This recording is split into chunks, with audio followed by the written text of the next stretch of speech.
എവിടെയില്ലാന്ന് കോഴിക്കോട് രണ്ട് വർത്താനം പറയാ. അപ്പോ എല്ലാ നിലയിലും ഒരു നദിക്ക് കുറുകെ ഇതുപോലെ ഒരു സംവിധാനം കേരളത്തിൽ അപൂർവമാണ്, ഇന്ത്യയിൽ അപൂർവമാണ്. ചാലിയാർ ഒട്ടേറെ ചരിത്രപരമായ പ്രത്യേകതകളുള്ള ഇടമാണ്. ആ ചാലിയാറിലൂടെ ഫറോക്ക് പുതിയ പാലത്തിന്റെയും പഴയ പാലത്തിന്റെയും ഇടയിലൂടെ സിപ്പ് ലൈനും അതുപോലെ തന്നെ ഇതുപോലുള്ള കേബിൾ കാറും ഒക്കെ തന്നെ പ്രവർത്തനം ആരംഭിക്കുന്നു എന്നുള്ളത് ഏറെ സന്തോഷകരമാണ്.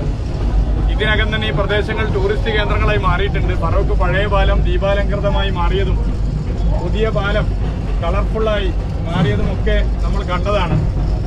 ആ ഘട്ടത്തിൽ ചാമ്പ്യൻസ് ബോട്ട് ലീഗ് വള്ളംകളിയും ബേപ്പൂർ ഇന്റർനാഷണൽ വാട്ടർ ഫെസ്റ്റും ഒക്കെ നടക്കുന്ന ഈ വേദിയിൽ പുതിയ പുതിയ ഐറ്റംസ് വരികയാണ്. സർക്കാർ സ്വകാര്യ പങ്കാളിത്തത്തോടുകൂടി ടൂറിസ്റ്റ് മേഖലയെ കൂടുതൽ ഉണർവോടുകൂടി മുന്നോട്ട് കൊണ്ടുപോകാനുള്ള ഒരു എളിയ ഇടപെടലാണ്. നല്ല അനുഭവമാണ്. ബാക്കി ഇവർ പറയും.